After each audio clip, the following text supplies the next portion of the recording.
Cakra manggilingan, urip iki muter kaya roda. Dina iki kowe nang dhuwur, sesuk durung mesti isih jejeg. Dina iki kowe iso ngguyu ndelok wong tiba, besok iso wae kowe sing nangis njaluk tulung. Mula aja gumedhe nalika rezekimu lancar. Aja ngasorake wong sing saiki lagi susah.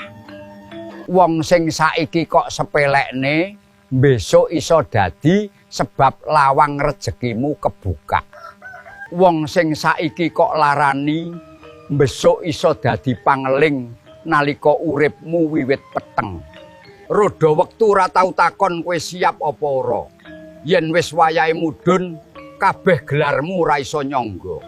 Yen saiki kowe lagi ana ngisor, aja nganti remuk atimu. Tiba kuwi dudu pungkasan. Kadang Gusti nyelehke awakmu ning lemah supaya kowe ngerti sapa sing tulus nyekel tanganmu. Lan kowe uga bakal ngerti sapa sing mung teka nalika uripmu lagi padhang. Elinga sing paling medeni dudu tiba, nanging lali diri nalika lagi munggah.